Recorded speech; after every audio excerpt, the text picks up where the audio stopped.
You're listening to Seattle Real Estate Podcast. Maybe you woke up this morning and you were asking yourself, I wonder what the most competitive real estate market is in the United States, in the entire country. Not just the West Coast, East Coast, Midwest, Southwest. What's the most competitive real estate market out there? Seattle. Seattle Real Estate Podcast is reporting Seattle being the number one real estate market as far as competitiveness in the United States. I talk a lot, I babble a lot about helping my brokers try and get offers accepted. What are strategies they can do to get that? Troubles buyers are having. Got a deal right now where it's new construction. Price is, call it the price is, I'm making up numbers here because I don't want to give away the transaction. Call it $400,000 is the purchase price. The appraisal comes in at $375,000, and the seller's like, yeah, we're not negotiating. You can either buy the home or we put it back in the market and we will sell it for more than it's under contract for. And the buyer is like, what do I do? This thing on paper is not worth what I'm paying for it, but I really want the house. I already gave up the lease on my apartment. I got no place to go. I am literally couch surfing. What do I do? Those are situations that are coming up on the daily here in Seattle because our real estate market is that hot. Let's jump on into it. This is the Seattle Post-Intelligencer, our number 2 newspaper in Seattle. And the title is literally, Seattle ranked as most competitive real estate market in the country. Seattle area housing market hasn't seemed to slow down much since the coronavirus pandemic. It slowed down initially, and I've said this a million times, from about March 15th to May 15th. It was pretty slow. It was like, some slim pickings, not a lot going on.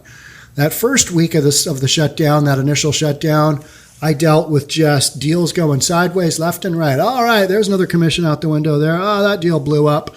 All right, that broker's deal. Oh, that's not going well. That buyer lost their job. That guy can't get financing. That's what I dealt with for first week, maybe 10 days as the initial onset of we're in a shutdown kind of came and then started to dissipate just a little bit. A couple of months of that nonsense though. And then in mid-May, we started to pick up some traction. And a lot of that had to do with the way interest rates went. They are rock bottom low. With low housing inventory and high buyer demand, homes in the region are continuing to sell at record speeds. And I have to do a podcast like this every now and then because otherwise people complain about two things.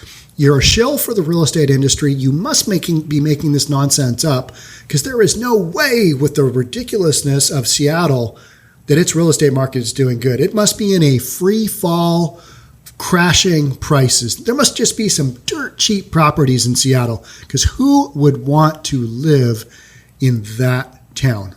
Well, a lot of people. So many people, in fact, that it's the hottest real estate in the United States.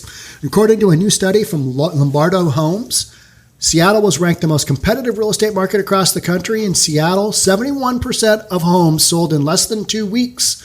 So 71%, almost 3/4 of the homes that came on the market sold under 2 weeks. So days on market under 14 days.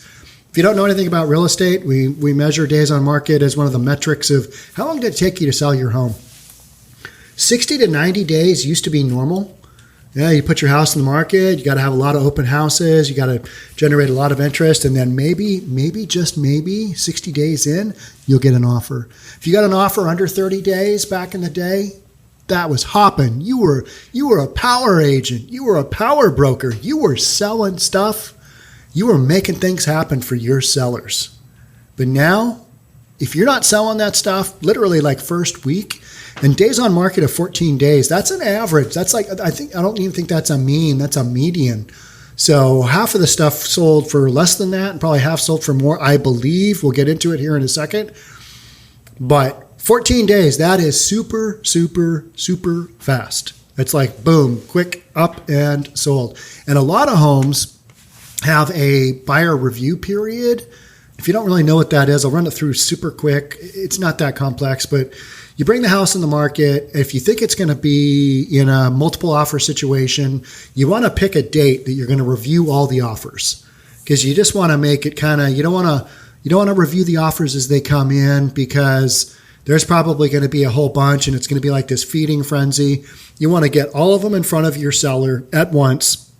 So you want to let all the buyers' agents know, okay, bring your offers in, make sure your offers are in, email them in by this time, by 6 o'clock on Friday. That's what you do. So I think a lot of the days on market in Seattle would be even less. That you could accept an offer first day if you wanted to. So our days on market could be way less than 14 days, but this is kind of an average or a median type number that we're dealing with. It's fast, whatever it is. That's what it is. It's fast. So Seattle, 71% of homes sold in less than 2 weeks. On average, homes in Seattle were on the market for just about 10 days. Study used Redfin's COVID-19 weekly housing market data to analyze housing markets across the country during the pandemic. So these are pandemic numbers. These are also record numbers. We've got record low interest rates and on top of record low inventory. So just no homes for people to really look at. When something comes on the market, boom, it's done. That example, I went to the house for $400 that appraised, had a low appraisal, and the buyer's going, do I just pay extra money for a house that isn't worth it? Is that what I do? The answer is yes, probably. That's what he's probably going to do. And the reason why, he's already committed to moving out of his apartment. He's said, yeah, I'm not leasing this bad boy anymore. He's couch surfing as an adult, and there's nothing for him to look at. His real estate broker, who's my broker, Summit Properties Northwest broker, basically looked at everything, and I'm talking with the broker, and he's like, Sean, there's nothing else for this guy to look at. What should he do? Like, yeah, that is a super tough spot to be in, and that is what buyers and buyers brokers are dealing with on the daily, and that's a lot of what I spend my time with is just recommending to people. Actually, there's not really much I can recommend because once you have kind of the basic drill down on the mechanics of putting an offer in as a real estate broker, it becomes pretty repetitive and you've got it down. Yeah, you might have some nuances as far as strategy goes. Okay, I'm going to do this and I'm going to do this dear seller letter. Please let these buyers buy this home. I'm going to cross out paragraph W of whatever financing, just a bunch of stuff. People think, oh, I'm a really experienced broker. This is what I'm doing to show my experience. It all comes down to who is willing to pay the most money. That's the bottom line. Most money, have no contingencies, basically just write a big fat check out to the seller's name and leave the amount you're going to pay blank. Let them fill it in. That's how you get a house in Seattle. And I'm kind of joking, but then again, I'm kind of not. This is what it feels like. And I have this conversation with my brokers and sometimes their buyers just about on the daily. Hey, Sean, I can't believe, and for those of you on the podcast, I'm holding an imaginary phone up to my head and I'm talking to somebody.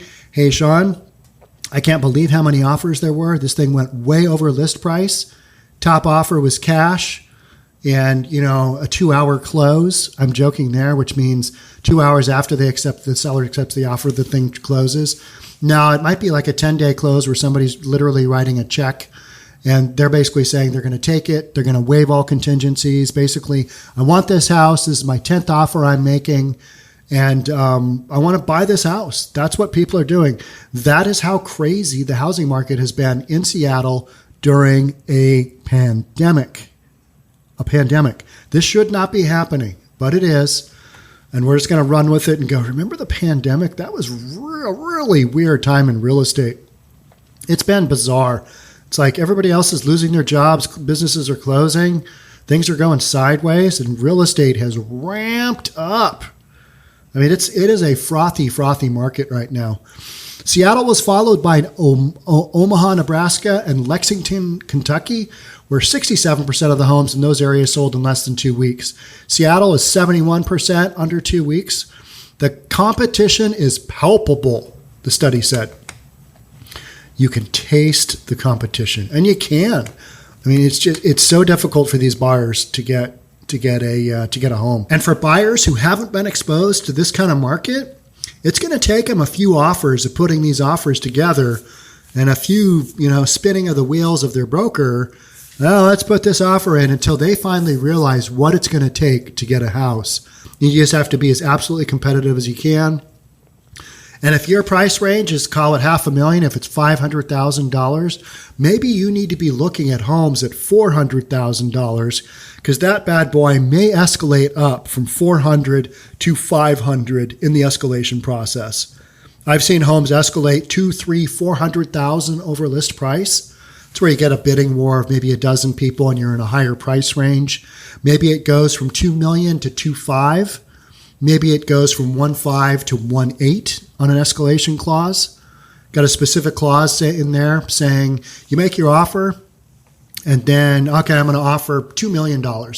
And then there's an addendum in there, which is the escalation clause. And you say, I'm going to beat the next most competitive offer by $5,000 up to a price of XYZ, and that's your top offer. So maybe you start at $2 million and you say, you know what, I really want this house. I'm going to offer $2 million with an escalation clause, increments. I'm going to beat the next offer by $5,000, $10,000, $20,000, whatever you think it's going to take to win, up to $2.5 million. Maybe you go $500,000 over. That's what it's taking to win houses in this crazy, ridiculous market in a pandemic. Who would have thought? All right, so here are the top 5 markets. So Omaha, Nebraska came in at 13 days. Lexington, Kentucky was third on the list. It came in at 15 days. 67% of its homes sold under 2 weeks. Denver, Colorado was 12 days. 65% of their homes sold under 2 weeks in 12 days. So there's no real pattern there, but what I wanted to look at was the actual study. And what was interesting is that if you looked at the map of the United States where these cities are located, Seattle, obviously number one. The one that was really interesting was Portland is the number 6 most competitive market in the United States. Now, I've done a bunch of stuff on Chop and Chaz, and I've gone down to Portland and done some videos there on just the shenanigans that the peaceful protesters are doing. They're not peaceful, but they are protesters. Kind of. I don't even know if I consider half of that protesting. It's more just destroying public property. But Portland, number 6 on this list. How does that work? How does such a city that has so many what appears to be crazy issues going on, like Seattle or Portland, how are their real estate markets so hot? Well, it kind of comes down to a lot of the country, a lot of the United States, a lot of you guys tuning in. You see the news stories that I do on Seattle. It's really only on really super small areas. Geographically, it's very limited areas. The battles that are happening down in Portland, where you've got those ongoing nightly riots, those are only in a really small area in downtown. And the only people that's really going to impact are some people in businesses nearby, in the condominiums and apartments nearby. And a lot of those people have moved. They don't want to deal with that. But what have I seen in Chop in Seattle and in some of the downtown areas of Seattle that have been hit by these kind of protest things? Things are still selling. They're still going. They're still moving. I've looked at a number of pieces of data in Chop, formerly known as Chaz. Stuff is hot in there. The last condo I saw that I was like, wow, that is crazy, was a condo. I think it was a 1-bedroom in Chop, like a block south of the actual confines of Chop, but it was still in Chop. It was listed for five something, and it took 12 days to sell. And, a few months ago, you would have been looking at concrete barriers around that bad boy because protesters were still doing their thing. They were demanding a 50% reduction of the Seattle police force funding. And they wanted that now, defund the police, and a bunch of other things that they're probably not going to get. But they sure wanted them, and the city of Seattle is still talking to them about some stuff.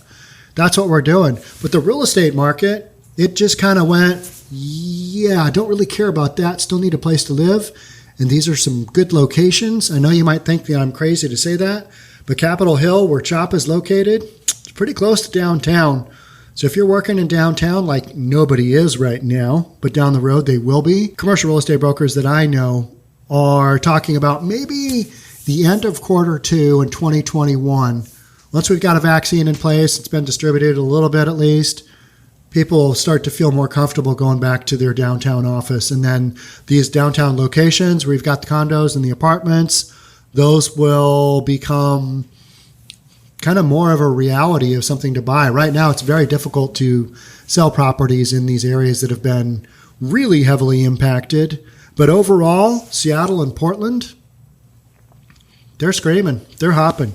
What are some of the other markets out there that are kind of surprising? Coming in at number 7 on the list, Oklahoma City, Oklahoma, where my parents live. And I've been there because I went to visit my parents, not because I wanted to see Oklahoma City. Not a lot to look at there, pretty flat, but they've got a lot of business. They've got stuff going on. Their days on market was 19, and homes off market in under 2 weeks was 60% there. So you got some random cities, and you're like, what is going on here? Well, it's nationwide. You got low inventory, and you've got even lower interest rates. And where you've got some mobility with people buying stuff and that kind of thing happening, these markets are churning. Number 8 on the list, Sacramento, California. There's a handful in California here. Oakland, California is next. Days on market in Oakland is 16, with 59% of their homes selling under 2 weeks. Then we go Tulsa, Oklahoma, and then Fresno, California, San Diego, California. Let's pick another weird one that you wouldn't expect. Louisville, Kentucky comes in at 23. All right, I wouldn't. Okay, how about Minneapolis, Minnesota coming in at number 24? You've all seen what's happening there on the news. I mean, just some crazy. Okay, how about this? Non-number 22 on the list? Think of the craziest West Coast city you can think of. Yep, you got it. San Francisco, number 22 on the list, 48%. So almost half of all their homes off the market sold in under 2 weeks. And their days on market was 23 days. That's incredible. And again, that's because there's hardly any inventory to look at. So when stuff comes on, boom, it is gone. Now, are there homes that take much longer to sell? Absolutely. Absolutely. And I talk about this a lot as well. Studios, 1-bedroom, condo units, difficult to sell, more than difficult, very difficult to sell. Small homes, because everybody is hunkered down during COVID, doing their thing at home. And small is not better. Small is not better. Size matters in this case, right? You want a bigger place to do all your stuff, because you're doing all your stuff at home. So a lot of this stuff makes sense. What nobody saw coming was I think where interest rates have ended up. But I think if you would have taken a look at where things were going, interest rates always take a dive. They always go down when you've got some kind of major catastrophe. That's just what happens, because the government basically just props things up, and they're like, we're going to buy all these assets up and we're going to keep rates low, because if we don't have low rates and we have high interest rates, that is going to crush the economy. So residential real estate specifically has been off to the races. Commercial real estate, that is a different story, my friend. Different story. I had a reporter from the Puget Sound Business Journal interview me this morning. I don't really know how that went, because we got cut off after 6 minutes. He told me to call him back, and yeah, I tried like 4 times, couldn't get a hold of him. Maybe our interview is done. Maybe he's got enough to talk about, but it was about the story of Boeing kind of letting go about 30% of their office space. Boeing, Lazy B, big airplane manufacturer here in Seattle, has been kicking around, giving up their corporate office space in what was known as Long Acres, a horse racetrack, kind of just south of me here by like 6 or 7 miles, 8 miles, something like that. I don't know. But Boeing giving up about 30% of their commercial office space, because they realize, well, a lot of these jobs, you can have these jobs done from home. We don't even have to guess anymore. We know, because throughout the pandemic, that's where we've had people working. So on the commercial side, spaces that are under 2,000 square feet are very attractive. Those are going very quickly. That's kind of the market that I'm most familiar with, because I always have a small office space. I don't need a lot of office space because since 2011, all of my brokers and appraisers, they've all basically worked remotely. They work from home. They work from Starbucks. They work wherever their computer is, wherever their laptop is, wherever their phone is, because real estate happens out there. So I don't want to drag you as an employee or an independent contractor as a broker to my office because that is ridiculous. So I made that move back in 2011, 9 years before the pandemic. It can be done. Back then, our internet speeds were very slow. Took a long time to upload things. Uploading things to Dropbox, very difficult. Big files was a no-go. We used, we used Dropbox. We used SugarSync. We used another big company that you could upload big files to. That was owned by Motorola. I can't remember what it was called, but used a lot of data storage, terabyte after terabyte of online storage, because that's how you do it when you don't have office space. And we don't have office space, and that's what Boeing is figuring out. You have less bills. So when you're trying to get through a pandemic, less office space better, bigger house better. So commercial versus residential, kind of the opposite end of the spectrum on does size matter. So that's what we're working with. And just recently, we've been kind of seeing a bunch of studies that have come out and said luxury real estate is off the charts. Why is that? And my theory has been because the low-end entry-level real estate has all been snapped up. There's not much for people to look at there. And luxury real estate, the multi-million-dollar properties and people who own them, they're typically pretty wealthy because otherwise you can't afford luxury real estate. And so those people are like looking around going, you know what? I could actually use a little bit bigger of a house, or I want a house with 3 fountains, not just 2. I need a house with 19 fireplaces, not 14, because those extra 3 fireplaces, that is going to determine whether my life is better or just average like it is now. And I'm joking, but in every luxury real estate video or something, they always talk about how many bedrooms, how many baths, how many fireplaces. Let's be honest, most families don't need any more than 4 bedrooms, 2.5 baths. They can get by with that. But in these luxury homes, let's have 17 bathrooms. Do you ever use that many? No, you don't. It's a status symbol. So that kind of thing, it doesn't impress me at all. But luxury home buyers operate on an entirely different set of criteria. And right now, with the pandemic, they're looking around going, man, look what I can get for my home. I can get top dollar. I can get it quickly. And maybe my home gets sold in a multiple offer situation because it's so competitive out there. Let's put this bad boy on the market and let's see if this thing sells. And that's what they're doing. And so luxury real estate market has been very active as well. It's got some more inventory. There's been more inventory coming on because people that are rich, they don't live in the same world that the rest of us do. They have different criteria and they operate on a totally different timeline. They can put a house on the market and they can wait, a year or 2 years. Or what was the instance I saw of somebody who waited 11 years? It was some celebrity that recently just sold a house for $23 million. I don't pay a ton of attention to that, but I always just kind of want to see, all right, let's see what bad choices this celebrity made. Because in my years of appraising, I can't tell you how many poor choices sports celebrities make in housing. Some of the most ridiculous homes I've seen, or poorest locations, or most price paid per square foot in a home, comes from celebrity athletes. Why is that? I don't know. Because they're just ballers and they're running around doing exactly what they want. And they're probably 23 years old. They just got their first signing bonus. And they're like, I want that house. I'll take that house at any cost. And that's what they do. And then me, the appraiser, comes along and goes, geez, why did they do that? Why did they pay that much? That was really not very smart. Whatever. That guy makes $45 million a year. Who am I to judge what he buys? And so that's what happens. So upper end of the market gets a little wonky at times because you got data that really skews it. Because rich people do weird things. They do silly things at times. But you know what? At the end of the day, it doesn't matter because interest on interest is how they often live. and they're never going to spend their principal. They got enough money just on interest to do what they need. And their housing choices are another reason it's taken this long. It's taken into, I'm doing this podcast in November. It's taken into November for the luxury market to pick up because rich people don't have to react quickly. They just don't. They got money. They're sitting around going, all right, I need a 17 fireplace home. They don't have to do that quickly. They just sit around going, yeah, maybe we should move. Maybe I just want something different. Maybe I want to look at different four walls since I'm quarantining. And so they have the luxury of kind of picking and choosing when things happen.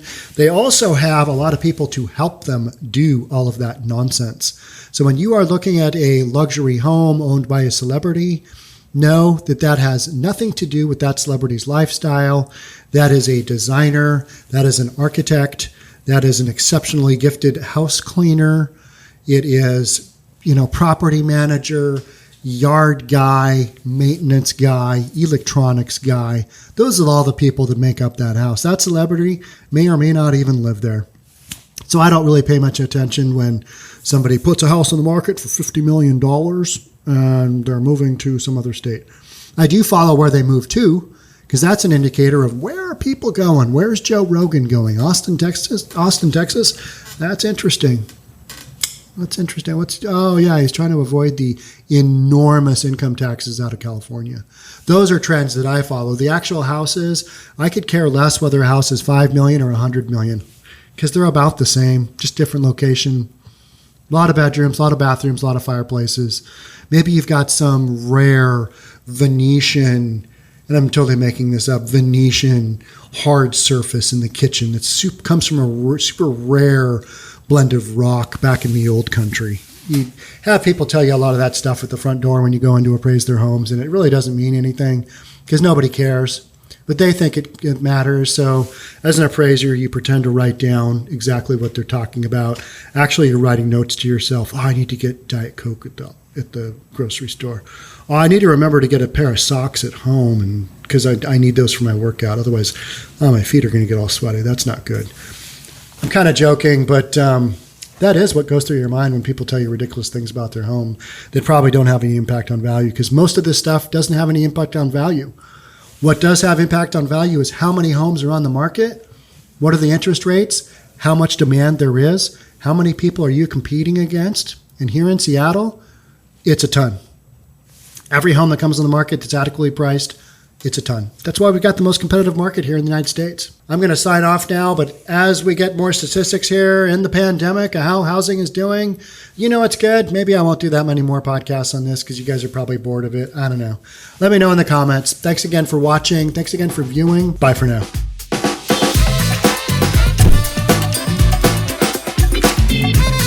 Don't forget to subscribe to our channel and hit the notification bell so you'll know when our next video is out.